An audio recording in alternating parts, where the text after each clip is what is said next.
Hello there. I'd like to start by thanking Bharat Shah for the invitation to speak at this year's Sigma Retail Pharmacy Conference. Unfortunately, I can't be with you in person in Oman today, quite a lot going on here, but it is a privilege to address you all through this recording. I wanted to take this opportunity to talk to you about the future, a future that's been outlined in our NHS long-term plan and in the recent GP contract announcement. I want to talk to you also about improved patient care and about meeting the challenges the health service is facing together. I want to talk about the integration of community pharmacy and pharmacy as a profession into the wider health service to make better use of your skills.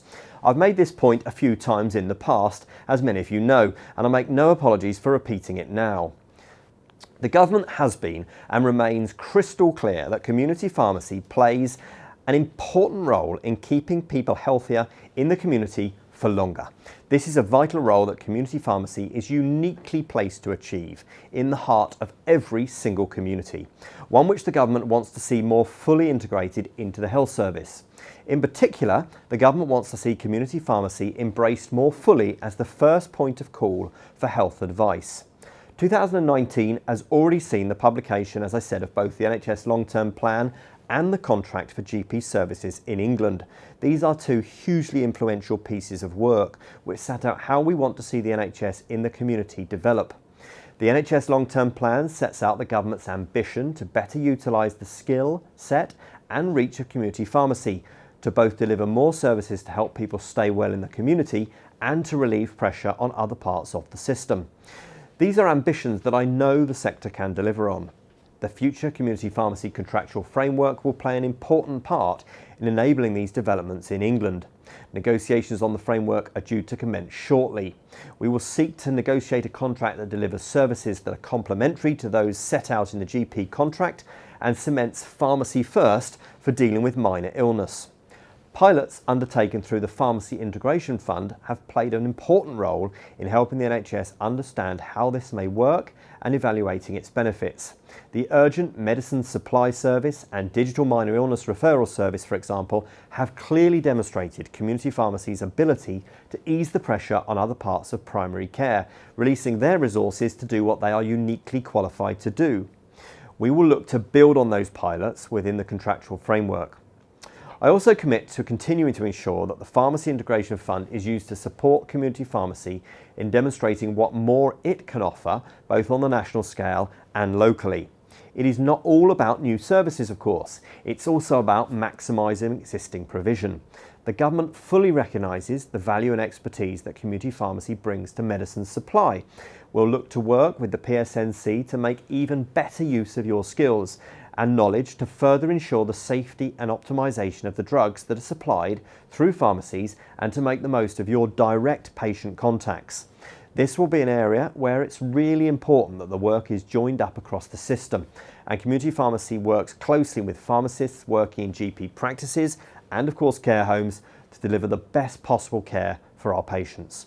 We want to explore more widely what can be done to support and promote the use of new technology in the NHS. We also want to see rapid progress on prevention. You'll be aware that these two areas are priorities for our new Secretary of State, and I'm sure community pharmacy can also contribute significantly to achieving improvement in both. The introduction of the GP network contract is about how we can best address local need, integrating services locally to deliver better patient care designed for the needs of local populations. It's important that community pharmacy grasps the opportunities afforded by the GP network contracts, and NHS England has made it known that it expects community pharmacy to be involved and consulted on local arrangements. It's clear to me the future is about greater connection and integration with partners across the system, in the first instance in GP networks. This is likely to particularly resonate with those of you who've now read the new GP contract announcement, aptly named Investment and Evolution. Integration with professionals working together across all boundaries to organise and coordinate care around patient need and to make the best use of the community's assets is one of the central tenets of the new network contract directed enhanced service, underpinning the expansion of primary care networks across England. Now, the new funding for primary care will be aligned to this integration.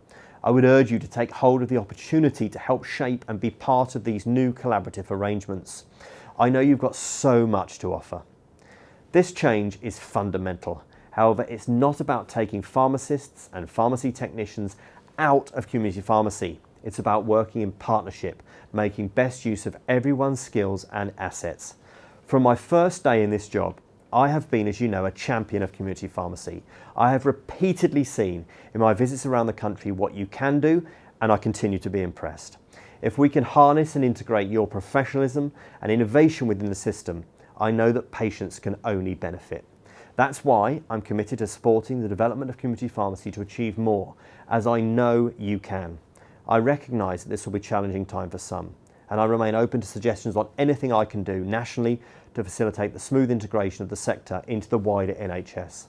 I would encourage you all to play your part, to work locally with other primary care providers, to think radically about how services can be redesigned to make the most of the resources we have in the community, and above all, to maximise the benefit for patients and the public.